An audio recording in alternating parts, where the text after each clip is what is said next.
सर्वांना सलाम.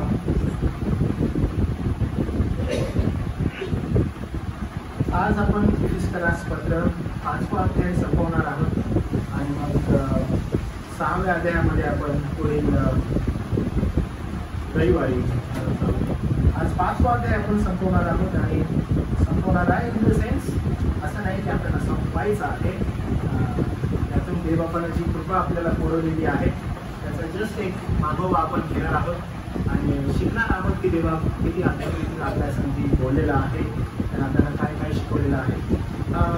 आपण सगळेजण विशेष करून इफिस्करासमधला 4था अध्याय जो आहे आणि 4थ्या अध्यायाच्या आपण ज्या वेळेस 18व्या वचनामध्ये पाहिलं, द्राक्षारसाने मस्त होऊ नका, त्याच्यामध्ये बेतालपणा आहे, तर आत्म्याला परिपूर्ण होऊन स्तोत्रे गीते आत्मिक प्रबंध एकमेकांना म्हणून दाखवा, आपल्या अंतकरणात प्रभूला गायन वादन करा. हे जे वचन होतं या वचनाप्रत मी आलेलो असताना तुम्हाला सांगितलं की इथून पुढं नेमकं काय शिक्षण आहे की जे लोक ज्यांना पवित्र आत्मा मिळालेला आहे त्या लोकांकडून काय एक्सपेक्टेशन्स आहेत. आणि मग या वचनामध्ये आपण पाहिलं की जे कंपॅरिझन आहे, द्राक्षारसानं मस्त होऊ नका तर आत्म्यानं परिपूर्ण व्हा, त्या गोष्टीकडे आपण पाहिलं.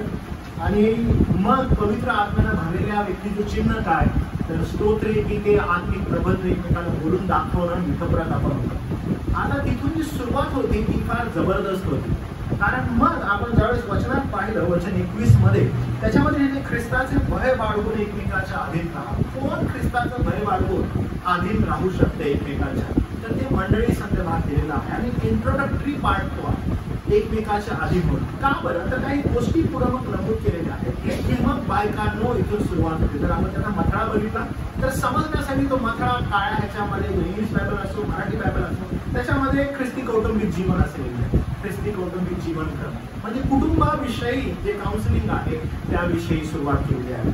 मी सदैव कुटुंब किंवा फॅमिली शिकवत असताना हे उदाहरण देत असतो की जर समजा तुम्ही त्या पावलाचं इफिस्करास पत्र जर पाहिलं तर त्याच्यामध्ये 4था अध्याय वचन 25चा जो मथळा आहे त्या मथळ्याकडे जर तुम्ही बघितलं, मथळ म्हणजे जे हेडलाईन हेडिंग जे देण्यात आलेलं तिथे लिहिले दिनचर्येकरता नियम, म्हणजे डे टू डे लाईफ मध्ये तुम्ही कसं जगायला पाहिजे त्याचे काही नियम. ओके, म्हणजे पॉल काय करत आहे माहिती आहे का, 1 by 1 तो मंडळीला ज्यावेळेस शिकवत आहे तर तो काउन्सिलिंग करत आहे. प्रत्येक मंडळीला सांगत असताना की तुम्ही या पार्टमध्ये कसं असलं पाहिजे, या पार्टमध्ये कसं असलं पाहिजे, या पार्टमध्ये कसं असलं पाहिजे. प्रत्येक विषय घेतो काउन्सिल करतो, प्रत्येक विषय घेतो काउन्सिल करतो. ज्यावेळेस दिनचर्येकरता नियम येतात त्यावेळेस तो म्हणतो की हे असं असं असं दिनामध्ये राहा. ऍज सुन एज फॅमिली येतं तर त्याचा विषय टॉपिक एकदम चेंज होतो. तो म्हणतो बाय काढणं. ज्यावेळेस कुटुंबाची सुरुवात होते तो स्त्रियांपासून सुरू होतो. आता सेम पॉल जर आपण कॉलिशियन्स मध्ये गेलो, कॉलिशियन्स चॅप्टर 3 आणि वर्स 18 ऑनवर्ड्स बघा बरं, त्याचं हेडिंग काय काळ्या मथळ्याचं तुमच्या बायबलमध्ये. इफिस्करास पत्र 3रा अध्याय आणि वचन 18 पासून काय लिहिले बघा बरं, त्याचा मथळा काय. ख्रिस्ती मनुष्याचे गृहजीवन म्हणजे घरातील जीवन जे आहे त्यात म्हणजे फॅमिली काउन्सिलिंग. ओके, आता आपण पेत्राला विचारू, पेत्र काय म्हणतात. 1 पीटर चॅप्टर 3 वर्स 1 त्याचं हेडिंग बघा काय. पहिले पेत्र 3रा अध्याय आणि पहिल्या वचनाचे हेडिंग काय बघा बरं, सांगा मला पटकन. पती व पत्नी. हेडिंग काय की ज्या वेळेस त्याला काउन्सिलिंग करायचं आहे ना, तो काय करते, काही मथळे जे नंतर भाषांतरकारांनी जे मथळे टाकलेले आहेत ते मथळे काय आहेत की तुम्हाला अधिक चांगल्या रीतीने कळावं की खाली काय लिहिलेलं आहे. तर पॉल काय करत आहे किंवा पेत्र काय करत आहे, प्रत्येक जी गोष्ट आहे ती क्लिअर आउट करत आहे. एखादा मुद्दा आहे तो क्लिअर आउट करतात, मुद्दा आहे समजावून सांगत आहे, म्हणजे इट्स लाईक अ काउन्सिलिंग.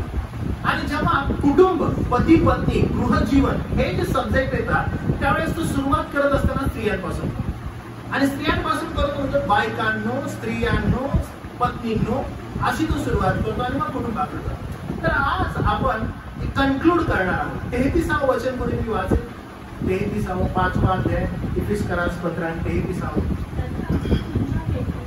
तथापि तुमच्यापैकी प्रत्येकाने जशी स्वतःवर तशी आपापल्या पत्नीवर प्रीती करावी आणि पत्नीने आपल्या पतीची भीड राखावी. ओके, आणि हा संपूर्ण टॉपिकचा काय कन्क्लूड आहे. तर आज आपला जो संदेश आहे जो आपला जो विषय आहे ना तर हे कन्क्लुजन आहे. ओके, 5व्या अध्यायाचं हे कन्क्लुजन आहे. काय कन्क्लुजन आहे की पतींनो, जशी ख्रिस्ताने मंडळीवर प्रीती केलेली आहे तशी तुम्ही आपल्या पत्नीवर प्रीती करा. आणि मग खाली या वचनामध्ये पत्नीसाठी लिहिलं आहे आणि स्त्रियांनी काय करावं, पत्नींनी काय करावं तर आपल्या पतीची भीड राखावी. आता हे मी तुम्हाला जे सांगत आहे हे कशा आधारित आहे तर ज्यावेळेस आपण पुन्हा अध्याय 4 जर बघितला, वचन 18 पासून बघितलं, हे कुणाला शक्य आहे ज्यांच्यामध्ये देवाचा आत्मा कार्य करत आहे. हे सगळेच लोक हे वचन स्वीकारू शकतात, सगळ्याच लोकांना हे वचन समजू शकतं का तर बिलकुल नाही. पॉल सुरुवात करत असताना म्हणतो द्राक्षारसाला मस्त होऊ नका, त्याच्यामध्ये बेतालपणा आहे, तर आत्म्याने पूर्ण होऊन तुम्ही काय करायला पाहिजे, तुम्ही ही गोष्ट करायला पाहिजे. आणि मग तू सुरुवातीला म्हणतो पहा आधीच राहणं गरजेचं आहे. कुणाला बरं ऍट एक जनरली तो काय करत एक स्टेटमेंट करत आहे, प्रत्येक जण एकमेकाच्या अधीन राहतो. काही फेमिनिस्ट जे आहेत ते बोलत असताना एकदा मला म्हणाले की बायबल तर आपल्याला बोलतं एकमेकाच्या अधीन राहा आणि दुसरं त्यांना रेफरन्स घ्यायचं नाही. ते just wanted to take one word आणि एक्सप्लेन. आणि तिथं लिहिलेलं आहे ना एकमेकाच्या अधीन राहा, मग पुरुषाला स्त्रीच्या आणि स्त्रीला पुरुषाच्या अधीन राहायला काय हरकत आहे. तर मी तुम्हाला पुन्हा सांगतो की हे स्टेटमेंट जे आहे, हे वचन जे आहे इन जनरल मंडळीसाठी, की मंडळीमध्ये हे सांगण्यात आलेलं आहे. आणि ज्या वेळेस आज्ञापालन येतं, ज्या वेळेस शिकवण येते, ज्यावेळेस डिसिप्लिन येतो, त्यावेळेस पॉल पर्टिक्युलरली आता मंडळीला सांगत आहे की आता कुटुंबामध्ये असताना स्त्रीचं वर्तन कसं असावं, पुरुषाचं वर्तन कसं असावं, कशा रीतीने त्यांनी कंडक्ट करावं की का तर देवाचं गौरव कसं होऊ शकतं. आणि मग तो गृहजीवनाला सुरुवात करतो, कुटुंबाच्या काउन्सिलिंगला सुरुवात करतो. हे समुपदेशन आहे पॉलाचा, हे किती अद्भुत आहे बघा. कारण इथंच तो थांबत नाही. तर जेव्हा आपण हा अध्याय पाहतो आणि 6वा अध्याय काही वचन पाहतो म्हणजे सेम थिंग आहे. बघा काय लिहिलेलं ना, तो कसं बोलतो बघा. ही स्टार्ट्स विथ दिस,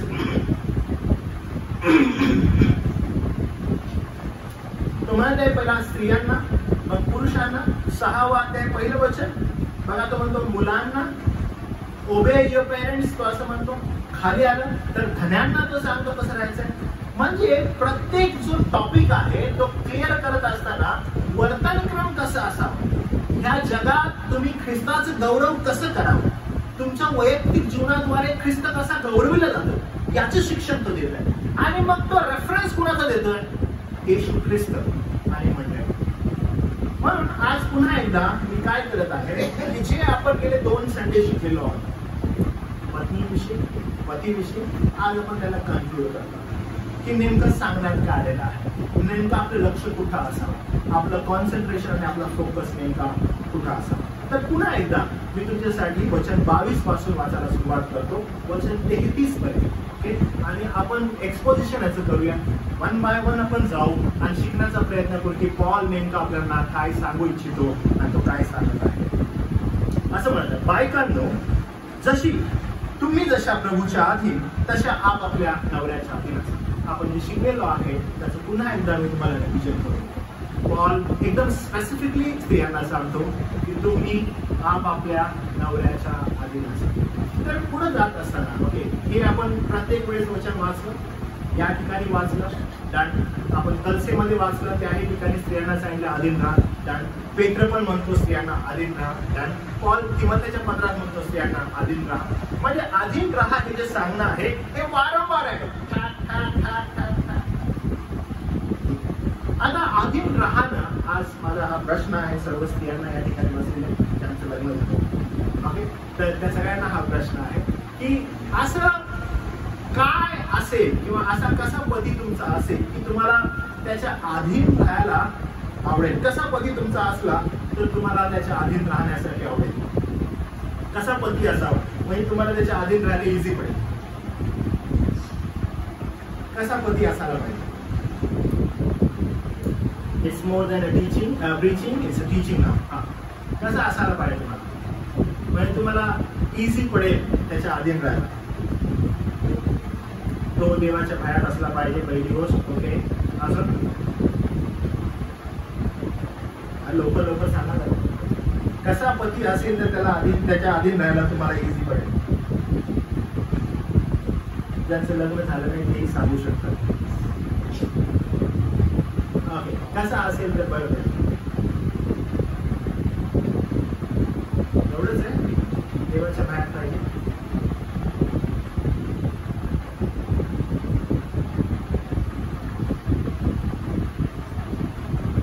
लवकर मला पुढे जायचं आहे.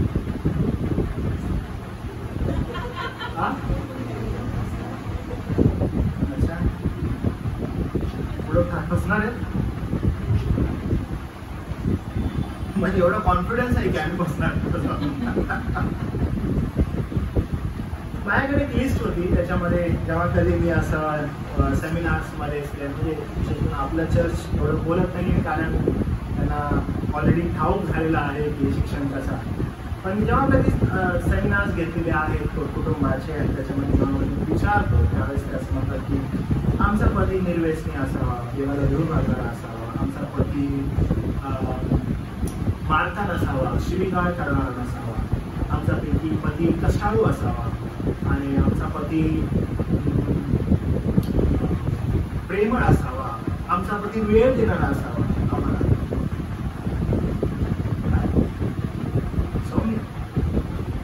शॉपिंग आणि पण एक म्हणत होतं आमचा पती आम्हाला शॉपिंगला पैसे देणारा असावा. म्हणजे असं खूप साऱ्या अशी लिस्ट मला आठवते की मी ज्यावेळेस लिहित असतो व्हाईट बोर्डवर त्यावेळेस ते सगळं ज्या बोलत असतात तेव्हा मी ते सगळं लिहित असतो. म्हणजे त्याचं बायहार्ट झालं की एवढा लिस्ट असतात ना की असा जर असेल तर आम्हाला त्याच्या अधीन राहायला इझी पडेल, बरं पडेल. माझा नेक्स्ट प्रश्न हा असतो, जर तुमचा पती असा नाही तर त्याचं काय करायचं? जर आमचा पती असा नाही तर काय करायचं?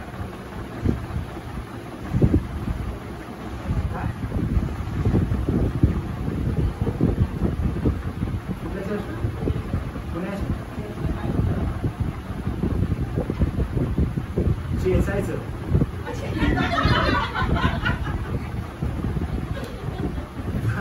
कोणीतरी नाही अशी निर्भय अशी लेडी होती, काय नाही बाळासाहेब खलबत्त्यात घालून चेचायचं. म्हणजे एवढा कॉन्फिडन्स होता ना. म्हणजे जर आमचा पती असं नाही तर काय करायचं? पट करून असं ते एकदम स्पॉन्टिनियसली तिनं ते उत्तर दिलं की त्याला खलबत्त्यात घालून चेचायचं. शास्त्र असं बोलतं का? शास्त्र असं सांगतं का? There is no if and but. Okay, स्त्रियांना हे समजून घ्या. अधीन राहणं ही जी गोष्ट आहे, अधीन राहणं हे प्रभूला गौरव देण्यासारखं. आणि असं का आहे? पवित्र शिक्षण का आहे? तर आपण आपले संदेश पाहिला की अधीन राहणं देवाच्या गौरवासाठी कसं आहे आणि अधीन राहिल्यानं देवाचं गौरव कसं होतं, अधीन न राहिल्यानं ख्रिस्ताच्या वचनाची अवमानना कशी होते. कारण वचनात असं लिहिलेलं आहे की स्त्रीनं काय पाहावं, स्त्रीनं पुरुषामध्ये काय पाहावं तर ख्रिस्त आणि मंडळी याचं दर्शक ते आहे. पूर्णतः सबमिसिव्ह. आणि सबमिसिव्हने जो आहे ती पूर्ण निर्भरता आहे ती आपल्या पतीवर असतं. त्याचं कनेक्शन कुठं आहे आपण वचनातून पाहिलं तर याचं कनेक्शन हवे सांगतो. आपण पाहिलं की उत्पत्तीचा ग्रंथ याचा 3रा अध्याय आणि वचन 15 पासून पुढे जेव्हा पातक घडतं तर त्या पातक घडल्यानंतर वचन जे सांगत आहे ते असं आहे की तू स्त्री सर्पाला तो असं म्हणतो. आपण ते वचन वाचूया. 3रा अध्याय आणि वचन 15 पासून पुढे. तू व स्त्री तुझी संतती व तिची संतती यामध्ये परस्पर वैर स्थापित, ती तुझे डोके फोडील व तू तिची टाच फोडशील. तो स्त्रीला म्हणाला, तुला बहुत दुःख होईल व गर्भधारणाचे क्लेश होतील. तू क्लेशाने लेकरे प्रसवशील तरी तुझा ओढा नवऱ्याकडे राहील आणि तो तुझ्यावर स्वामित्व चालेल. हे जे वचन आहे ते वचन संपूर्ण अधीनतेचं मूळ आहे. आपल्याला हे समजणं गरजेचं आहे. अनेक जण हे जे वचन आहे आपले काही जे मेसेज युट्यूबवरचे आहेत ते काही जणांनी ऐकले ते म्हणजे सगळं बरोबर आहे पण हे अधीन राहायला थोडं जमत नाही. अधीन राहायला थोडी अडचण होत आहे. सबमिसिव्हनेस ही जी मागणी आहे ही मागणी जराशी कठीण वाटत आहे. का कठीण वाटत आहे तर त्यांना हे मूळ कळणं आवश्यक आहे. मूळ काय आहे मराठीमध्ये अतिशय सोपं तुम्हाला मला एक्सप्लेन करण्यात आलेलं आहे. ह्याच्यामध्ये अजिबात आडेवेडे काही घेण्यात नाही. पॉल किंवा पेत्र नवीन करारामध्ये ज्यावेळेस कुटुंबाची सुरुवात होते का कुटुंबाला वारंवार स्त्रीपासून सुरुवात करतो आणि स्त्रीला म्हणतो की हे स्त्री अधीन राहा, हे स्त्री अधीन राहा. हे स्त्री अजून हे बोलण्यामागं काय गरज आहे? तर याचं कारण जुन्या करारामध्ये उत्पत्तीच्या ग्रंथामध्ये 3रा अध्याय 16 आणि 17 वचनामध्ये या वचनामध्ये काय झालेलं आहे की ज्या घटकेला पापाचा शिरकाव मनुष्यामध्ये होतो आणि ते अंजिराची पानं कटिवेष्टन म्हणून लावतात, देव त्या ठिकाणी येतो, तो म्हणतो आदामा तू खोटा आहे, तुझा आवाज ऐकला, लपलो. आता मग तुम्हाला कुणी सांगितलं की तुम्ही नग्न आहात? जे फळ खाऊ नको हे सांगितलं ते तुम्ही खाल्लं का? आणि मग तो आळ घ्यायला लागतो, मला माझ्या बायकोनं दिलं, बायकोमध्ये सर्पानं दिलं, आणि मग तिथून तो सर्पाला श्रापग्रस्त करतो, तू पोटाने चालशील, माती खाशील असं म्हणतो. नंतर तो वैर स्थापतो आणि त्या ठिकाणी मनुष्याचा पुत्राचं अभिवचन देतो 15व्या वचनामध्ये. तो म्हणतो की तो येईल, तो तुझं डोकं खेचील, हे अभिवचन त्या ठिकाणी देण्यात आलेलं आहे. आणि मग तो स्त्रीकडे येतो आणि स्त्रीला असं म्हणतो तुला बहुत दुःखी होतील. आणि मग मागच्या वेळेस संदेशाला 2 आठवड्याच्या तेव्हा सांगितलं की स्त्रीमध्ये हे जन्मजात आहे की तिला दुःख होतं. आणि तिला दुःख का होतं? कारण ती त्या रीतीनं बनवण्यात आलेली आहे. तिची जी घडण आहे ती त्या प्रकारची आहे. तिला काय होतं? तिला प्रत्येक गोष्टीचं दुःख होऊ शकतं. ज्या गोष्टीचा विचार पुरुष करू शकत नाही त्या गोष्टीचं दुःख स्त्रीला होतं. म्हणजे ते कोणत्याही कारणामुळे असो. त्यामुळे तुला बहुत दुःख होतील हे जे वाक्य आहे ते खुद्द परमेश्वरानं म्हटलेलं आहे की तुला बहुत दुःख होतील. म्हणजे त्याचं काउंटिंग तर करू नाही शकत, अनकाउंटेबल. तुला बहुत आहे, बहुत म्हणजे ते काउंट मध्ये नाही, अनकाउंटेबल आहे. तिला दुःख होणार आहे का? ऍब्सोल्यूट होणार आहे. आणि मग पुढे म्हणते तुला बहुत दुःख होतील आणि तू क्लेशाने लेकरे प्रसवशील. लेकरे प्रसवणं ही गोष्ट होती का पतना अगोदर? बिलकुल होती. पण ह्याच्यामध्ये क्लेश ऍड झाला, स्त्रियांना क्लेश ऍड झाला. आणि मग काय झालं? बहुत दुःखी आहे, क्लेश आहे. का बरं? पापाचा शिरकाव. आणि पापाच्या शिरकावामुळं आता तुझ्यामध्ये क्लेश आलेला आहे. क्लेशाने लेकरे प्रसवशील. आणि मग लगेच पुढचं वचन म्हणतात तरी तुझा ओढा आपल्या नवऱ्याकडे असेल. आणि मग ओढा नवऱ्याकडे असणं मराठीमध्ये जे ट्रान्सलेशन आहे, लोकांना असं वाटतं ओढा म्हणजे प्रेमाचा ओढा. कुठं आहेस रे तू? मला तुझी आठवण येते, ये ना. हा ओढा नाही येतो. किंवा आता कुठे गेला, जेवला का तुम्ही? हा ओढा नाही येतो. म्हणजे ज्यावेळेस आपण किंग जेम्स वाचतो, किंग जेम्स मध्ये हे फार क्लिअर झालेलं आहे. Desire to conquer, desire to desire to contrary. आणि ज्यावेळेस आपण हा शब्दाचं अर्थविवरण बघतो, हे काय आहे की त्याचा ताबा घेणं. ओढा कसला आहे की पुरुषाचा ताबा घेणं. आणि ज्यावेळेस आपण त्याचं पुढचं वचन वाचतो तिथे लिहिलेलं आहे की स्वामित्व पुरुषाला देऊन टाकले. प्रभूचं वचन फार क्लिअर सांगत आहे ती गोष्ट. स्त्री मूळतः पतनानंतर काय करत आहे? तिला ओढा आहे. कसला ओढा आहे? आपल्या पुरुषावर स्वामित्व चालवण्याचा. आणि ह्या पतनानंतर तीच मध्ये आलेलं आहे. आणि जर आपण स्त्रीच्या वर्तनाकडे बघतो, स्त्रीला वारंवार तेच हवंय की यानं माझं ऐकावं. तिचं म्हणणं फक्त एकच असतं की तू माझं ऐकायला पाहिजे. तिला वारंवार त्याचा होल्ड हवाय. आणि प्रभू म्हणतो स्वामित्व मी पुरुषाला देऊन टाकलंय 16 वर्षात. आणि त्यामुळे कुटुंबामध्ये काय असतं? वाय कॉन्फ्लिक्ट आल्या? त्याचं कारण बिलकुल ते आहे. स्त्री काय करत आहे? स्त्री तिचा ओढा आपल्या पतीकडे आहे आणि ती त्याच्यावर त्याला ताबा मिळवण्याचा प्रयत्न करते आणि पुरुषाला स्वामित्व देऊन टाकलेलं. सेम वर्ड 4था अध्याय उत्पत्तीचा आणि 6 वचनामध्ये आपण पाहतो. जेव्हा काईन आणि हाबेल त्या ठिकाणी आहेत आणि काईन जो आहे ज्यावेळेस परमेश्वर हाबेलाचा अर्पण स्वीकारतो त्यावेळेस कायनाचं तोंड पडतं. 6 वचनात दिलेलं आहे परमेश्वराचा आवाज कायनाला येतो आणि कायनाला म्हणतो कायना तुझं तोंड का उतरलंय? तू जर बरं केलंस तर तुझी मुद्रा प्रसन्न होणार नाही का? पण जर तू बरं केलं नाहीस तर पहा दाराशी पाप टपूनच आहे आणि त्याचा रोग तुझ्याकडे आहे. म्हणजे सेम गोष्ट आहे. कॉन्ट्ररी. काय कॉन्ट्ररी आहे बरं? की डिझायर की ते आहे की तुझा ताबा घ्यायचा. दाराशी पाप टपूनच आहे आणि त्याचा रोग म्हणजे काय? उत्कट इच्छा काय आहे की कंट्रोल घेणं. म्हणजे मुळात स्त्रियांना हे प्राप्त झालेलं आहे, त्यांची इच्छा आहे की आम्ही कंट्रोल घ्यावं. हे प्रारंभापासून आहे. आणि नवीन करारामध्ये जेव्हा जेव्हा न्यू कव्हर्नमेंट ज्याला आपण म्हणतो, ह्या न्यू कव्हर्नमेंट थिओलॉजीमध्ये ज्यावेळेस आपण पाहतो कुटुंब मंडळी या संदर्भात जेव्हा जेव्हा स्त्रियांना सांगण्यात येते, स्त्रियांनो थांबा थांबा, समजून घ्या की तुम्ही एक वीक वेसल आहात आणि फार कठीण परिस्थितीतून जात आहात. आणि ही समज प्रत्येक स्त्रीला असणं आवश्यक आहे. शास्त्र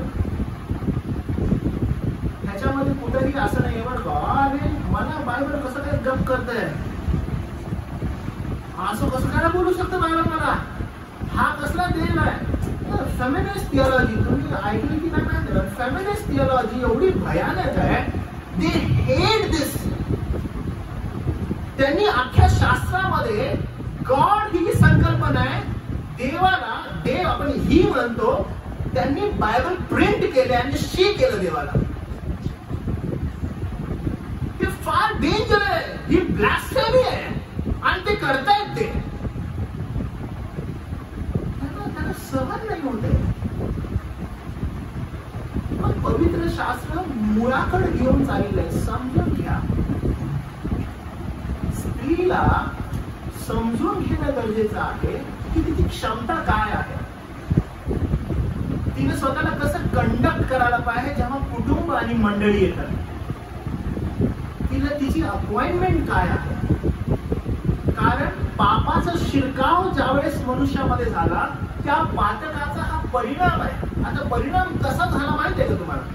ज्या वेळेला प्रभू परमेश्वरानं आदामाला घडवलं, दुसऱ्या अध्यायामध्ये आपण निश्चित पाहतो, एकदम विस्तृतपणे त्या ठिकाणी पाहतो. ज्यावेळेस आदामाला घडवलं, दुसऱ्या अध्यायामध्ये आदामाकडे पाहिल्यानंतर आपण पाहतो परमेश्वर देव म्हणाला की मनुष्य हा एकटा असावा हे बरं नाही, त्यासाठी अनुरूप सहाय्यक मी तयार करतो. आणि इंग्लिश मध्ये दिलेले की हेल्पर. तुम्हाला ठाऊक आहे हेल्परचा अर्थ काय की हेल्प करणारं व्यक्तिमत्व. ज्या ज्या ठिकाणी हा कमी आहे ती कमतरता मी भरून काढणार आणि मग आम्ही एक होणार. मी येतो बरं काही कशा संदर्भात बोलत की मग एक होणार की कमतरता भरून काढणारं व्यक्तिमत्व. ज्या ज्या ठिकाणी हा पुरुष कमी आहे ती कमतरता भरून काढण्यासाठी तिची निवड झाली, तिला बनवण्यात आलं. आणि त्यामुळे जेव्हा हिला बनवण्यात आलं ती तशाच प्रकारे आहे. जेव्हा ती सिंगल आहे, इंडिव्हिज्युअल आहे, तेव्हा अडचण आहे. तिला पूर्णत्व मिळू नाही शकत आहे. तिला समजू नाही शकणार एकटं ज्यावेळेस. तिला ज्या वेळेस तिचा पती तीच बरोबर आहे, तिला पूर्णता प्राप्त होईल. तेव्हा अडचण आहे. कसली अडचण आहे पहा वचन काय म्हणतात.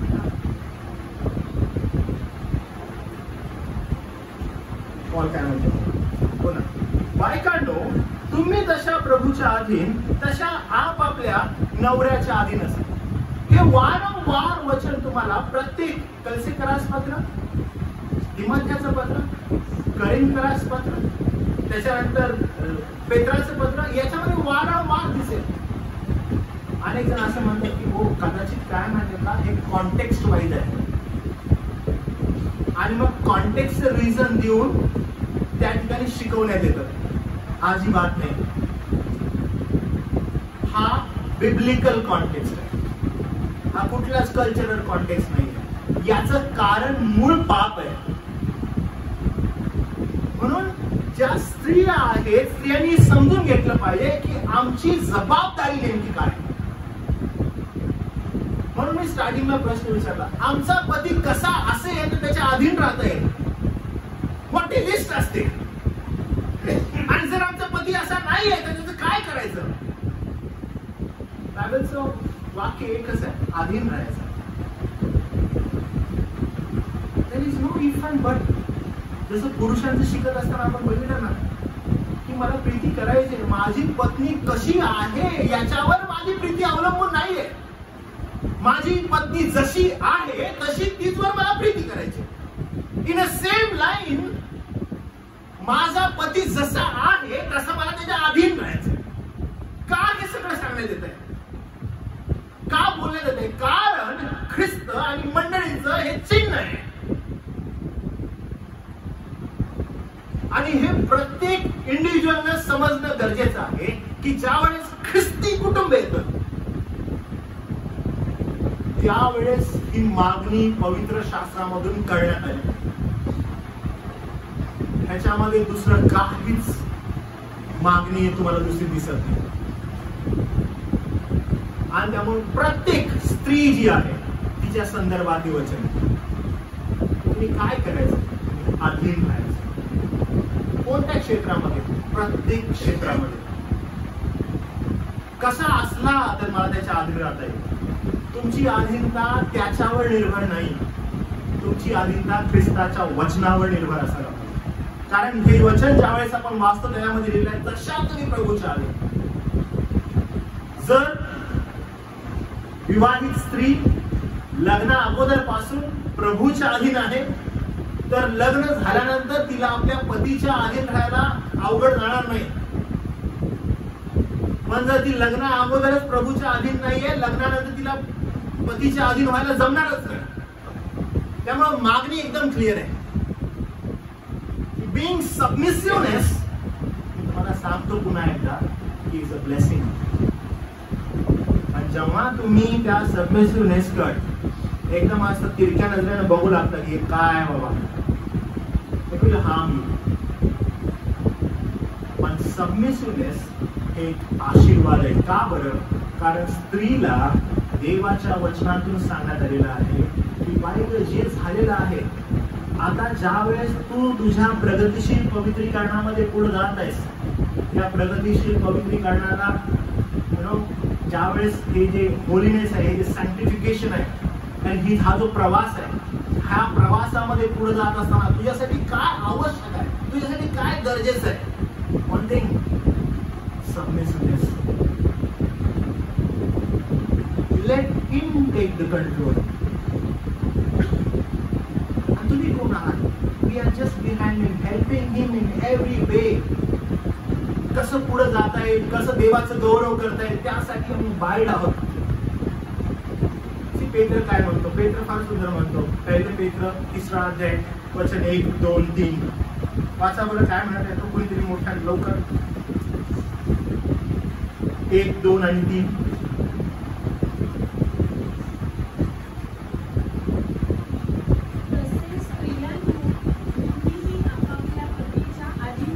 तसेच स्त्रियांनो तुम्हीही आपापल्या पतीच्या अधीन असा. कोणी वचनाला जर अमान्य असेल, पत्नींनो लक्ष द्या, जर कोणी वचनाला अमान्य असेल म्हणजे एखादीचा पती वचनाला अमान्य जगत आहे, पण जर तुमचं पवित्रपणाचं भिडस्तपणाचं वर्तन दिसत नाही त्याला, हो मग काय नाही, तरी तुमचं पवित्रपणाचं आणि भिडस्तपणाचं वर्तन दिसणं गरजेचं आहे. काही ज्या स्त्रिया असतात त्या वारंवार ना दर्शवण्याचा प्रयत्न करतात की आम्ही खूप पवित्र आणि भिडस्त आहोत. पण प्रॉब्लेम हा झालाय की पतीलाच दिसत नाही. म्हणजे आपण जगाला दाखवणार की पवित्र आणि एकदम भिडस्तपणानं जगत आहे, पण ज्याला दिसायला पाहिजे त्याला दिसत नाहीये.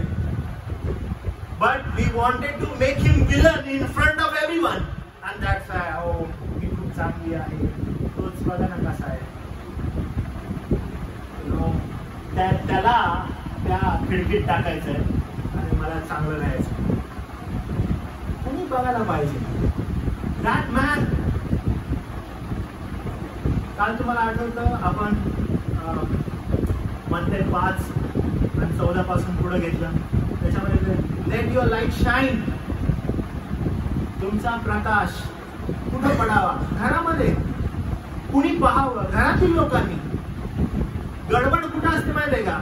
गडबड अशी असते की मी अति धार्मिक, मी खूप चांगली, आणि म्हणून मागच्या मेसेज मध्ये मी सांगितलं बी अवेअर स्त्रियांनो, हे पुरुष फार स्मार्ट आहेत. हे पुरुष काय करतात माहितीये का, आळशी असल्यामुळं त्यांना वचनाचा अभ्यास करायचा आहे म्हणून ते पटकन काय करतात, तू आहे ना तू खूप धार्मिक आहे असं तिला बोलून टाकतात. ती लॉक, तू खूप धार्मिक असं तिला लॉक करून टाकायचं का, ह्याला जे करायचं आहे ना ते तिनं करा आणि ती लॉक होऊन जाते.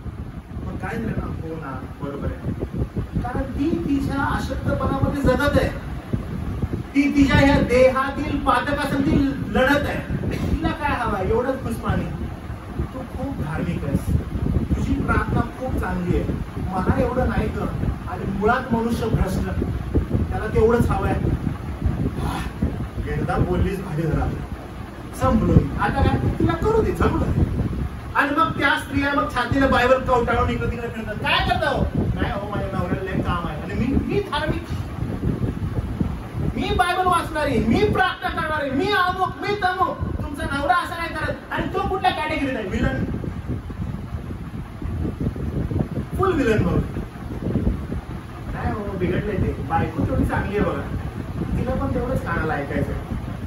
हा बरं समाधान वाटलं बरं का मला. पापी जीवन, काय मागणी आहे, तू त्याच्या अधीन राहा. तुझं पवित्रपणाचं विडस्तपणाचं वर्तन असणं गरजेचं आहे. काय होईल त्याचा परिणाम माहितीये का, तू अशी लढत आहेस, झगडत आहेस स्वतःच्या देहाबरोबर.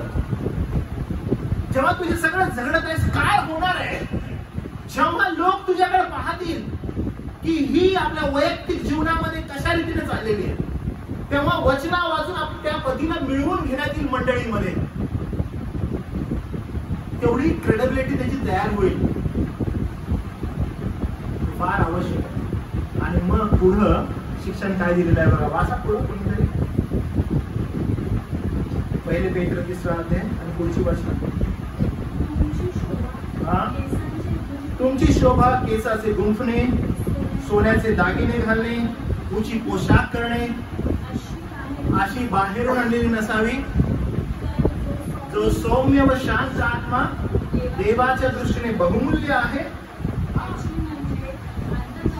अंतःकरणातील गुप्त मनुष्यपणाची अविनाशी शोभा. म्हणजे ही शोभा न संपणारी, ही शोभा न संपणारी स्त्रियांनो. हे वारंवार मी सांगत आहे की एक स्त्री सुंदर कशी दिसू शकेल, प्रत्येक स्त्रीला वाटतं तिने सुंदर दिसावं. तू किती सुंदर आहेस असं म्हटल्यावर स्त्रीला एकदम चांगलं वाटतं, हा छान मिळवलं, आज मी जे काही नटले छान झाले मिळवलं, कारण मला सुंदर बोलत.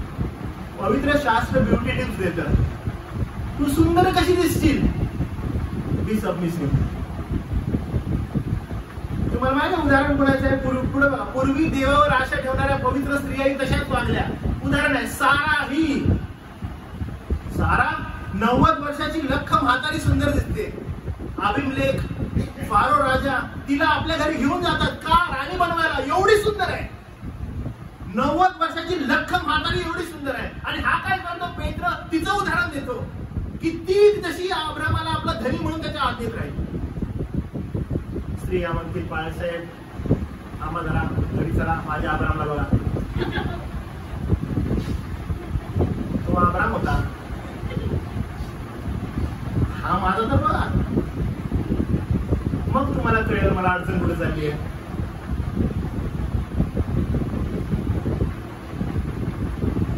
पुन्हा सांगतो, अधीनता तुमच्या पतीवर निर्भर नाहीये, तो कसा आहे. अधीनता ख्रिस्ताच्या वचनावर निर्भर आहे. जर त्या अब्रामाकडे जर तुम्ही बघितले, तुमचा अब्राम तुम्हाला लय प्रिय वाटेल. का माहितीये, ज्या वेळेस हा उदाहरण देतो सारेचं, तुम्हाला काय वाटतं की अधीन कुठल्या दृष्टिकोनातून त्याच्या अधीन होते. 20व्या अध्याय उत्पत्तीचा, यामध्ये ज्यावेळेस तुम्ही अभिमलेखाची स्टोरी वाचता, अभिमलेख ज्यावेळेस सारेला पाहतो तो म्हणतो ही किती सुंदर आहे, हिला आपल्या मनात आणून ठेवा. आणि हा तिला जाऊ देतो का म्हणताय, स्वतःचा जीव वाचवा म्हणून. तो आपल्या पत्नीला परपुरुषाकडे पाठवतो आणि सारा गप्प आहे, सारा काही बोलत नाहीये. ती एका परराजाकडे जाते, त्याच्या जवळ राहते आणि अभिलेखाच्या राज्यातील त्या घराण्यामधील सर्व स्त्रियांची जी कूस असते ते बंद करून टाकते. आणि मग त्याला म्हणतो या स्त्रीमुळे तुझा नाश झालाच म्हणून समज अभिलेखामध्ये. बनावामुळे नाही बरं का, स्त्रीमुळे. कुठल्या स्त्रीमुळं? सारेमुळं तुझा नाश झालाच म्हणून समज म्हणतो. तो म्हणतो मी काय केलंय? तो बोलला नाही का ही माझी बहीण आहे. तुम्ही विचार करा, ज्या टायमाला हे नाही त्या बायको म्हणायला पाहिजे त्या टायमाला नाही तर बहीण म्हणतो.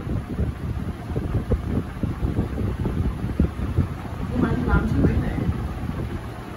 कारण जर बायको म्हणाल्या राजा काय करायचा, ज्याची बायको आहे त्याला मारून टाकायचं. कारण तीच परंपरा होती. सुंदर स्त्री जर कोणी आहे कुठे असायला पाहिजे? राजवाड्यात. उधर क्या कर रही है? Same line. ज्यावेळेस 12व्या अध्यायामध्ये आपण पाहतो काय दिसतं आपल्याला? 12वा अध्याय फारो आणि फारोच्या ज्यावेळेस राज्यामध्ये हे जात असतात, हा जायच्या अगोदरच तिला म्हणतो बाई गं बघ दिसायला तू खूप सुंदर आहेस. आपण तिथं गेलो आणि दिसलं की तू दिसायला सुंदर आहेस, ते लोक तुला पाहतील आणि मला मारून टाकतील. म्हणून आपण काय करायचं, गेल्या गेल्या तिथं तू सांगायला सुरुवात कर किंवा मी करतो की तू माझी बहीण आहेस. यानं काय होईल? यानं तुझ्यामुळं माझं बरं होईल तो म्हणतो. आणि त्याचं बरं होतं का? आता बघा काय होतं. जेव्हा 12व्या अध्याय उठतो तिथं तो जातो, काय घडलेलं आहे? गेल्या गेल्या असं म्हटलंय की तो सांगू लागला, त्याला कोणी विचारलं नाही. अब्राहम एंटर करतो, हे बहीण आहे, बहीण आहे, बहीण. का माहितीये का? कारण एवढी दिसायला सुंदर आहे. असं म्हटलंय की त्या सरदारांनी पाहून ती बायको डायरेक्ट फारोजवळ तिची स्तुती केली. त्याचा अर्थ काय माहितीये का? ते सरदारही ह्याला मारून तिला ठेवू शकले असते, पण ती दिसायला एवढी सुंदर होती की जर त्या सरदारांनी हिला ठेवलं असतं, उद्या फारोड त्या सरदारांना पण मारला. पण हे लोक प्लान काय करतात, ये आइटम बहुत सुंदर है तो इसको सीधा राजा के पास जाने दो. कोणीच मध्ये आला नव्हतं. आणि तसं होतं का? बिलकुल तसं होतं. सारा डायरेक्ट फारोच्या येतात. आणि अब्राहमाचं बरं झालं का? हो, गुरे ढोरे बैल हाती उंट सगळं मिळालं. म्हणजे बायको दिली आणि हे सगळं मिळालं आणि त्याला ते घेतलं. पुन्हा पुन्हा तीच गोष्ट सारे पाहिजे. का बरं? कारण धनी म्हणून त्याच्या आत येते. ती कोणत्याही भयप्रद गोष्टींना घाबरली नाही. पुढे वचन बघा पेत्र काय म्हणतो, ती कोणत्याही भयप्रद गोष्टींना घाबरली नाही तर धनी म्हणून त्याच्या आधीत राहिली. जर तुम्ही स्त्रियांनो तशाच प्रकारे आपल्या पतीला धनी म्हणून जर संतोष देता, तुम्ही तिची लेकरं आहात असं म्हणतो. का म्हणते? कारण मूळ पापी आहे. त्यामुळे तुम्ही तुमच्या वैयक्तिक जीवनामध्ये या पातकासाठी झगडत आहात. वारंवार हे पातक उठाव करतं. हे पातक उठाव करून काय करतं? घे होल्ड, हो वरचढ, बोल तू. अनेकदा हा उठाव करून कंट्रोल घेण्याचा प्रयत्न करतं. But you need your self की तुम्ही त्याला चेतावं, तुम्ही स्वतःला कंडक्ट करावं. आणि हे कसं होईल? जेव्हा तुम्ही अधिक जास्त प्रभूच्या अधीन व्हाल तेव्हाच हे शक्य आहे, नाहीतर नाही होणार.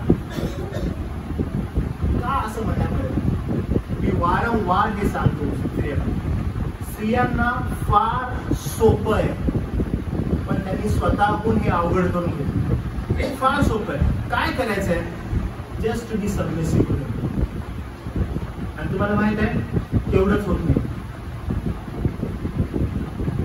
सगळं सांगा बाळासाहेब, तर थोडीशी अडचण होते, पण हेच करायचं. तेच जमत नाही,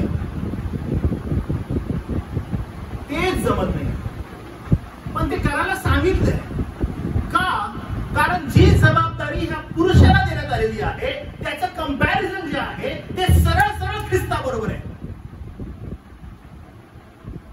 तो जबाबदार आहे. काय जबाबदार आहे? आध्यात्मिक, आर्थिक, शारीरिक, मानसिक संपूर्ण कुटुंबाची जबाबदारी उचलायला त्याला सांगितलंय. त्याला त्यानं धैर्यानं पुढे आलं पाहिजे, त्यानं आपल्या पत्नीचं संगोपन केलं पाहिजे, त्यानं तिला वचनातून शिकवलं पाहिजे. ही जबाबदारी त्याची आहे.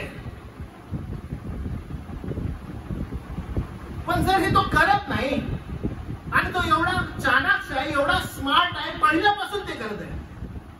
मी नाही खाल्लं, तिनं खाल्लं, तिनं मला दिलं, हे तो पहिल्यापासून करत आहे. आणि आपण वचनात पाहतो की तू काय कर, तसा ख्रिस्त मंडळीची काळजी घेतो. तसं तू आपल्या पत्नीकडे पहा, तिचं पालन पोषण कर, तिच्यावर तिचं आध्यात्मिक, तिला तू वचन रूपी जलस्नान दे, तिला शिकव. वचनात तुम्ही पाहता म्हणलं स्त्रियांना बोलू नका, काही विचारायचं तर पुरुषाला विचारा, तुमच्या पतीला का जबाबदार आहे तो. पुरुषानं काय करावं, पुरुषानं वचनाचं अध्ययन करावं आणि अध्ययन करून आपल्या पत्नीला शिकवावं. कुणी जबाबदारी घ्यावी आध्यात्मिक दृष्टिकोनातून कुटुंबाची, पुरुषानं. आणि पुरुष काय करतो, ठाम्या बसलाय नुसता, त्याला वाटतं की हो मी कष्ट करतो, किती कष्ट करतो, ढेकळ करतो. का माहित आहे, त्याला ते करणं आवश्यक आहे. तो पापाचा परिणाम आहे. फळ खाल्लं, पाप केलं, प्रभू म्हणाला की तू कष्टानं कष्ट करशील आणि अन्न खाशील, ती तुला काटे कुसळे देईल. तुला करणं भाग आहे. It's a part and parcel of your life. तुला करायचंच आहे. जे तुला करायला सांगितले ते हे आहे की आपल्या कुटुंबाला आध्यात्मिक परिपक्वता दे, तिला शिकव, तिला सांग. त्याचा परिणाम काय होतो म्हणजे काय, जो पुरुष असं करत नाही, त्यांच्या स्त्रिया ज्या वेळेस मी पाहतो मंडळांमध्ये कुठेही गेलो, त्या फार वटवट्या असतात. सगळ्यात जास्त पुढे पुढे करणाऱ्या बायका, त्यांचा पुरुष तोच आहे. कोण माहिती आहे का, ज्यांना लॉक केलंय त्यांना, धार्मिक, आणि तिथे लॉक झाली आहे, ती बिचारी निघतच नाही तिथे. पण प्रियानो हा फार चाणाक्ष आहे, हा फार स्मार्ट आहे आणि त्याने हे करून घेतलंय. ती बिचारी तिच्या अशक्तपणामध्ये अडकली आहे. तिला गरज आहे कशाची, तिला योग्य शिक्षणाची, तिला योग्य कुरवाळण्याची. मग तिला आता बिचारीला असं वाटतंय की हे जे मी करते ना हे आध्यात्मिक जीवन आणि तो मला काहीच करत नाही. जबाबदारी त्याची आहे ना, त्याला सांगितलेलं आहे, त्याला हे करायचं नाहीये. इफिस पत्रामध्ये खूप स्ट्रॉंग मेसेज आहे प्रत्येक पुरुषाचा, व्हेरी स्ट्रॉंग. कंपेअर, जसं ख्रिस्तानं मंडळीवर प्रीती केली व आपला प्राण दिला,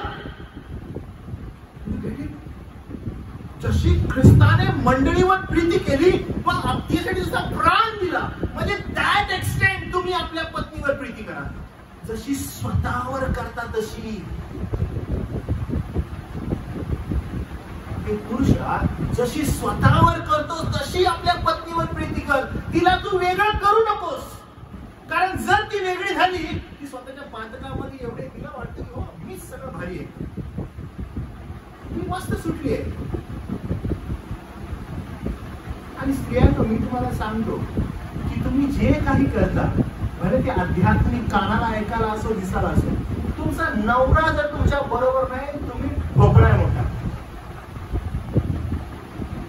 your husband should be with you always. नाहीतर काहीच नाहीये, तुम्ही स्ट्रगल करायला लागले. लक्षात घ्या, हा एक कंडक्ट आहे पवित्र शास्त्राचा. आणि मी तुम्हाला टाळी देऊन सांगतो की आज इथं आपण हे ऐकत आहोत, many of you will be offended. उद्या कदाचित हा व्हिडिओ आपला जाईल युट्यूबला, and when people will listen this, they will offend themselves की हे काय आहे. पण हे शास्त्राचं शिक्षण आहे आणि हे असंच आहे. याच्याशिवाय दुसरा पर्याय नाहीये, कारण we are in the state of war. आणि हे भयानक युद्ध आहे. कशासाठी आहे? देह आणि आत्मा. जो पवित्र आत्मा आहे, त्याचं शिक्षण आहे, त्याचं वचन आहे. आणि जर एक ख्रिस्ती कुटुंब म्हणून तुम्हाला क्लीन व्हायचंय तर देवाच्या वचनाबरोबर व्हायचंय, अजून कशाबरोबरच नाही. आणि देवाचं वचन असं बोलतं तर हे असंच बोलतं, याच्याहून इफ आणि बट काहीच नाही.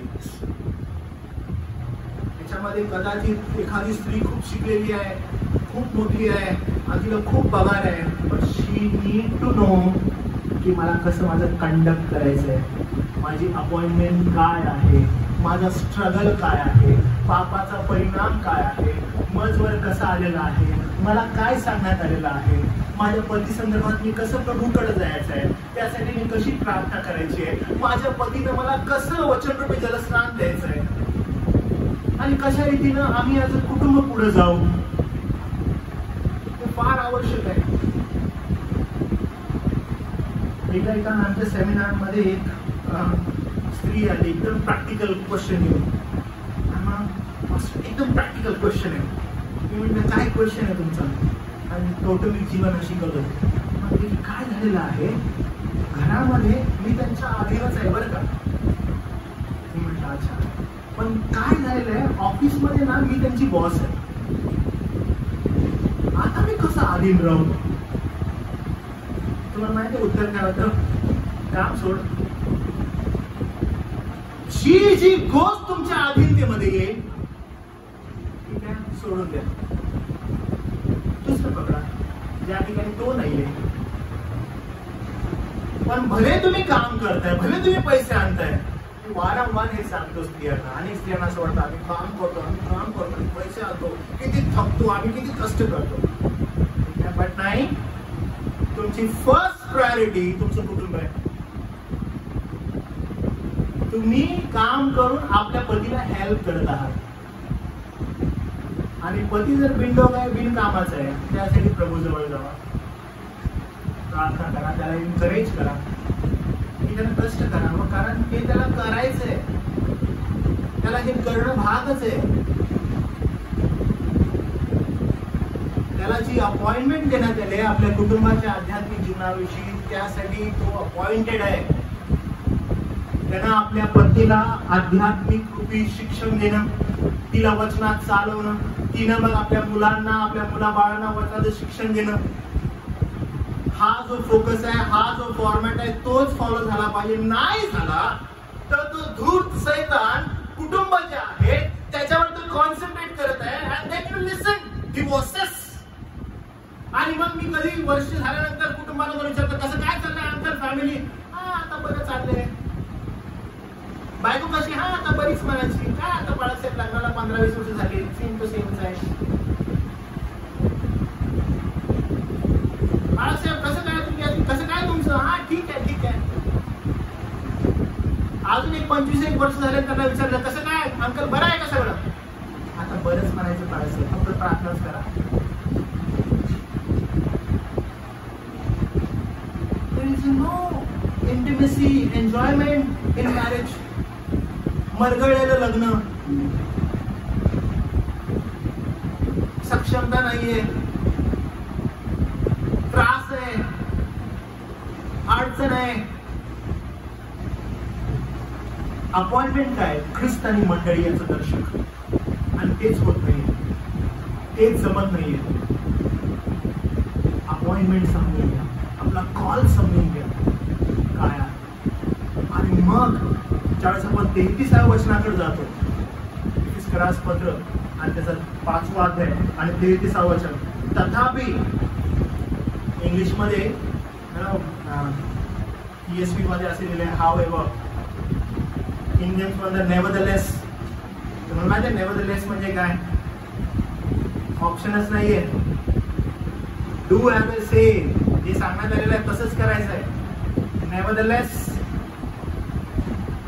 नेव्हरदलेस काय आहे बघा काय म्हटलेलं आहे. नेव्हरदलेस प्रत्येक जणाने जशी स्वतःवर तशी आपल्या पत्नीवर प्रीती करावी.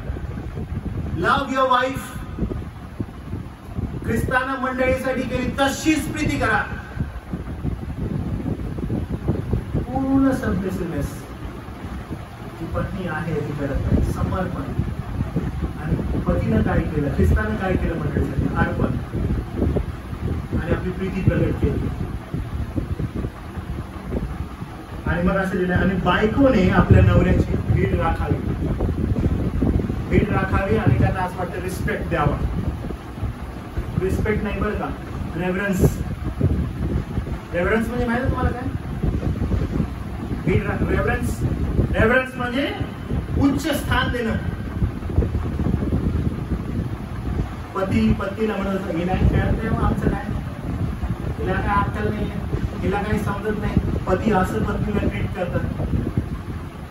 आणि पत्नी जी आहे ती पती संदर्भात म्हणजे ह्याला काय समजत नाही, आध्यात्मिकतेविषयी मला विचार, मी धार्मिक, कारण त्यालाच मला धार्मिक केले. हे आमचे एडपट आहे, त्याला कामच काम करते, आम्हाला सगळं माहिती आहे. हेच आहे आणि असंच पुढे चालू आहे. Everyone is living like that. तुम्हाला एक उदाहरण देतो, मग तुम्हाला समजेल की किती भयान परिस्थिती चालू आहे. एकदा एक ते दिलंय मी, पण पुन्हा मी सांगतो. एकदा एक चर्च असतं आणि त्या चर्चमध्ये बाळासाहेब मायासारखे असतात आणि कधी पण एक कपल असा संदेश द्यायला लागले ते कुटुंबावर. तर उदाहरण जे असतं ते एका नवरा बायकोला देत असतं. ते म्हणत कपल असावं तर या दोघांसारखं. किती सुंदर आहे हे दोघं जण, किती प्रेमळ आहेत हे दोघं जण, कसे छान राहतात हे दोघं जण. आणि कधीही संदेश चालू झाला किंवा चर्च संपलं तर ते म्हणतात की खरंच एक आदर्श ख्रिस्तामध्ये ख्रिस्ती कुटुंब म्हणून या दोघांकडे पाहणं फार गरजेचं. अख्ख्या चर्चला सांगत. पण याचं चित्र, कारण त्यांचं जे चर्च मंडळीतील व्यक्तिमत्व आहे ते तशा प्रकारे आहे, पण त्यांचं चित्र एक वेगळंच घरामध्ये. त्यांची दोघांची सारखी भांडणं होत असतात. असंच एका रविवारी या दोघांचं भांडण लागतं आणि हे भांडण फार जरा जोरातच जातं. आणि ते भांडण अचानकपणे भांडण होत असताना जो नवरा आहे तो आपल्या बायकोला म्हणतो एक गाढवाच्या पिल्ला. रागा, एक गाढवाच्या पिल्ला. ती लगेच तिकडून बोलतो एक डुकराच्या पिल्ला. तर हा म्हणतो तुझे सगळे खानदान गाढवाचं, तुझे डुकराचं. अशी भांडणाची लागतात, गाढव डुकर. आणि अचानकपणे चर्चची वेळ होते. 9 वाजता चर्च असतं आणि 8:30 वाजता नवरा रागा तयार होतो, स्कूटर जवळ जातो, स्कूटरची किक मारतो आणि जोरात बोलतो ए गाढवाच्या पिल्ला ये बाहेर. मग ही आतून आवाज येते आले रे डुकराच्या पिल्ला. फुल डेंजर भांडणे. आल्या ती गाडीवर बसली, रागात बसलेली आणि यांचं गाडी डुक्कर चालू होतं. चर्चचा दरवाजा येतो. चर्चचा दरवाजा आल्या जवळ चर्च असं दिसतं. कंपाऊंड मध्ये लोक टर्न मारतात. बायकोची हात मागं पकडतात की हळूच नवऱ्याच्या खांद्यावर हात टाकतात. गाडीचं स्टँड लावण्यात येतं, उतरतात, हातात हात घालतात. डार्लिंग आणि हानी चालू होतं त्यांचं. हानी असं करूया, डार्लिंग असं करूया. चर्चला जातात. चर्च संपलं. चर्च संपल्यानंतर मग पाळसाहेब सगळ्यांना सलाम करत असतात. मग नवरा पाळसाहेबांवर वाचतो आणि पाळसाहेब घरी या ना जेवायला. पाळसाहेब बघितलं मी बोललो नाही आदर्श कुटुंब आहे. ती तो लगेच तिथून हाक मारतो. अगं ऐकलंच का डार्लिंग, आज पाळसाहेबांना घरी जेवायला बोलवायचं का? ती म्हणते हो हो हो बोलूया ना त्यांना घरी वगैरे. बाळासाहेबांना बघितलं मी बोललो नाही आदर्श कुटुंब आहे. दोघ जण जातात बाहेर, स्कूटरची किक मारतात. अजून डार्लिंग हानी चालू आहे. गेटच्या बाहेर गाडी निघते. बायकोचा हात खांद्यावरून खाली येतो. पुन्हा जिथं गाडव डुकर थांबलेलं ना तिथून स्टार्ट होतं. का बरं असं होतंय? कारण मुखवटे घालून मंडळांमध्ये येणं होतंय. मास्क. मूळ जे वाचनाचं शिक्षण आहे तिथपर्यंत जातच नाहीये कोण. पातकी स्वभाव, या स्वभावाकडे कोण पाहत नाहीये. आम्ही कुठं आहोत, कुठं अडकलेलो आहोत कळत नाहीये. आम्हाला असं वाटतं की आम्ही अशा रीतीने जर वर्तनक्रम केलं तर कदाचित लोकांसमोर आमची प्रतिमा फार सुंदर आणि चांगली होईल. पण हे खोटं आहे. आपलं पाचारण ते नाहीये. प्रत्येक पुरुषानं आपल्या विवाहामध्ये हे लक्षात ठेवावं की मी ख्रिस्ताचं प्रतीक म्हणून जीवन जगत आहे. ख्रिस्त आणि मंडळी याचं दर्शक आहे. मंडळी कशी आहे, काय आहे आणि त्याचं प्रेम किती आहे हे समजणं आवश्यक आहे. ख्रिस्त मंडळीवर तशाच प्रकारे प्रीती करतो आणि मंडळीनं प्रत्येक गोष्टीत आपल्या पतीवर निर्भर राहणं गरजेचं आहे. सबमिट होणं आवश्यक आहे. यानं काय होईल? ख्रिस्ताचं करू. वचन काय म्हणतं आपण जरा बघूया. तिमोथेचं पहिलं पत्र 2रा अध्याय. तिमोथेचं पहिलं पत्र त्याचा 2रा अध्याय आणि वचन 10 पासून पुढं.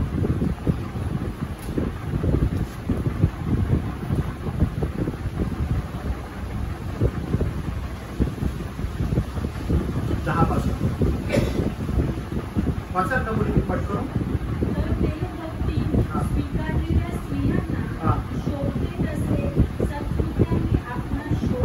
त्यांनी काय करावं? आपणा सत्कृत्यांनी शोभवावं.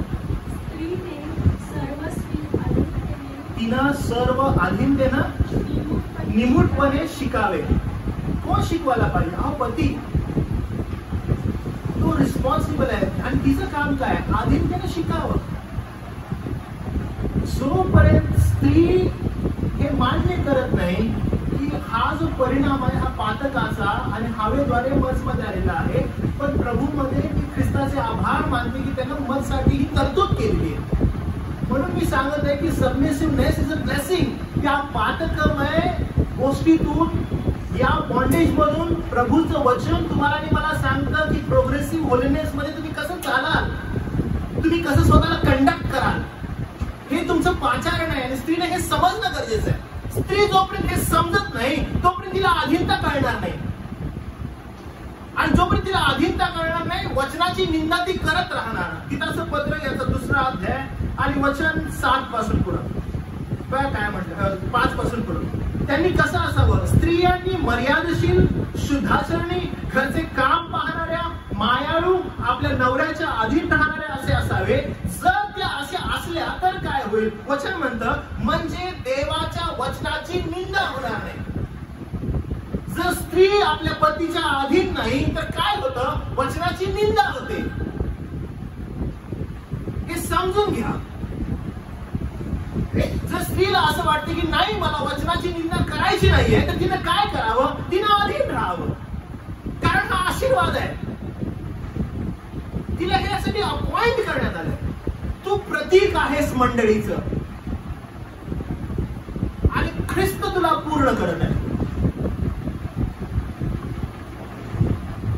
आणि पुरुषांनो, एकदम संपत असताना मी तुम्हाला पेत्राच्या पत्रात घेऊन जातो. त्याच्यामध्ये 7वं वचन, 3रा अध्याय 7वं वचन, 1 पेत्र 3रा अध्याय 7वं वचन. पुरुषांनो, एकदम शेवटी संपताना वॉर्न करत आहे वचनानुसार तुम्हाला मी. तिथं असं म्हणजे नवऱ्यांनो, आणि तो कॉमा आहे. नवऱ्यांनो, जे तुम्ही पती आहात, नवऱ्यांनो तुम्ही आपापल्या स्त्रियांबरोबर त्या अधिक नाजूक पात्र आहेत. अधिक नाजूक, व्हेरी डेलिकेट, खूप डेलिकेट आहेत त्या. त्यांच्यासाठी तुम्ही शुद्धतेने सहवास ठेवा. तुम्हाला समजायला पाहिजे की तुम्ही कसं बोलत आहात, कसं वागत आहात. तिचं एकच काम आहे, अधीन राहणं. तुमचं काम आहे काय आहे? त्यांनी सहवास कसा ठेवायचा. त्या अधिक नाजूक पात्र आहेत. का नाजूक आहे? बघा, पुन्हा एकदा आठवा पातकाचा परिणाम. तुला बघून तू ठेवते. तुम्हाला कळणारच नाही की तिला काय झालंय. ती ज्यावेळेस शांत राहते तुम्हाला समजणार काय चालू आहे. हे काय झालं सांग ना, नाही बोलत. हे ऐक ना, काय झालंय, नाही सांगत. तुझ्या मनात काय झालं, काय तुला सांगू नाही शकत. तुला समजणार नाही ती कशामुळे दुःखी झाली आहे. फक्त तुम्ही चालत होता आणि तुम्ही त्याला बघितलं नाही.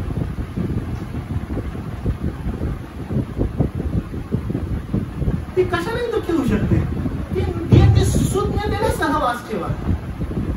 ज्या गोष्टी तुम्हाला आठवणारी नाही त्या तिच्या मस्तकामध्ये फिट आहेत.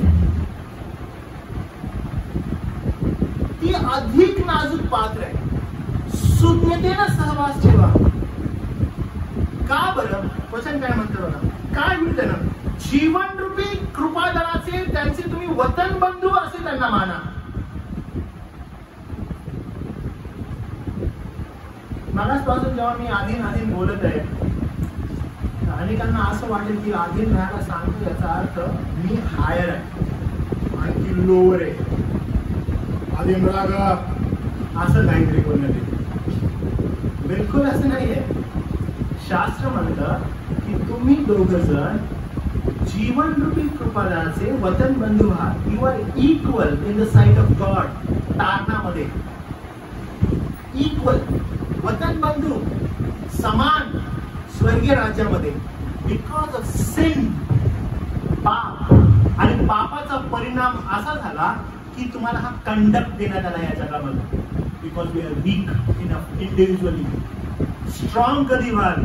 सबमिसिव्हनेस आणि प्रीती ज्यावेळेस ख्रिस्ता संदर्भात एकत्र येते, तुम्ही स्ट्रॉंग होता. आणि त्यामुळे जीवनरूपी कृपादानाचे तुम्ही वतन बंधू आहात म्हणून एकमेकांना मान द्या. तिला मान द्या, तुम्ही रिस्पेक्ट करा तिचा. तिला हिडीस पिडीस नाही करायचं बरं का. तिच्यावर प्रीती करा. कारण ती नाजूक पात्र आहे. ती जीवनरूपी कृपादान आहे तुमचं.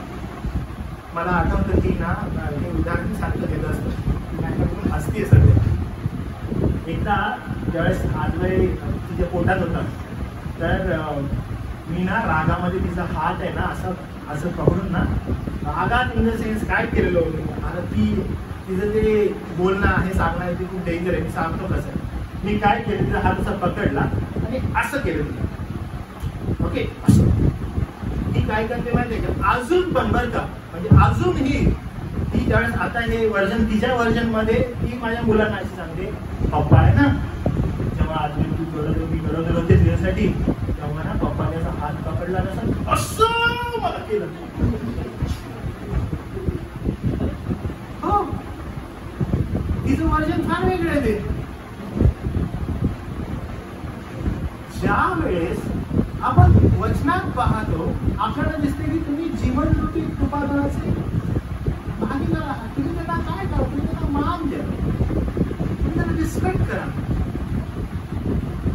यासाठी आपली अपॉइंटमेंट आहे पुरुष म्हणून. प्रत्येक गोष्टीमध्ये ज्यावेळेस तुम्ही त्यांच्याकडे पाहता, वतन बंधू म्हणून त्यांच्याकडे पाहता. दुसरं बाहेरचं कोणच नाही. ते स्वतःसारखी प्रीती करा. आणि मग स्त्रियांना तुमचं काम काय? आधीन राहा, लॉक होऊ नका. नाहीतर काय म्हणणार, तुम्ही सगळं करताय, मी देवबापासाठी करते, देवबापाला नवराच नाही सांगते. Then you have problem. तुम्हाला तुमच्या जीवनामध्ये असणारा भिडस्तपणा, पवित्रपणा जर कुणी बघितला पाहिजे तर तुमचा पती आहे. म्हणून सकाळी जोरजोरात प्रार्थना करू नका की त्यानं बघावं म्हणून. जोरजोरात त्यानं बघावं, त्यांना पाहावं, त्यांना ऐकावं. तुझ्यासाठी प्रार्थना करते मी, असं काही दाखवायला जाऊ नका. पण तुमचं पवित्रपणाचं, बिडस्तपणाचं निर्मल वर्तन पाहावं, म्हणजे त्याला वचनावाचं मिळवून देतो, तो तुमचा फोकस असेल. आणि मग पती जो आहे त्यानं वचनरूपी जलस्नान देण्यासाठी स्वतःला पूर्णपणे. याचा परिणाम काय होईल? याचा परिणाम वचनात सांगितल्याप्रमाणे की तुम्ही तुझ्यावर प्रीती करा आणि तू काय कर, त्याची भीड राख. ते प्रभूचे जे वचन आहे तेच आपल्याला खूप कौटुंबिक जीवनाविषयी एकदम सॉलिड असं शिक्षण देवाप करून या वचनाद्वारे तुम्हाला कृपा प्राप्त करू. प्रभू आम्ही तुझे आभार मानतो, तुला धन्यवाद देतो या संधीबद्दल. आम्हाला अशा रीतीने एकत्रित केलंस आणि तुझं वचन तू आम्हाला समजावून सांगितलंस. आम्ही तुझे आभार मानतो. तुझ्या कृपेमध्ये देवा तुम्हाला चालव आणि देवापा तुझं गौरव करू. एक पत्नी म्हणून, एक पती म्हणून देवापा ख्रिस्त आणि मंडळीचं प्रभू देवापा प्रतिनिधित्व या जगामध्ये करत असताना प्रभू तुझी कृपा तू आम्हाला. आम्ही धन्यवाद देतो. इथवर प्रभू तू आम्हाला 21 पत्रात शिकवत आहेस, सांगत आहेस आणि प्रभू अनेक गोष्टींचा उलगडा करत आहेस. आम्ही देवा गौरव तुला धन्यवाद देत केलेली प्रार्थना तारणारा प्रभू येशू ख्रिस्त याच्या नावात केली म्हणून देवा. आमेन.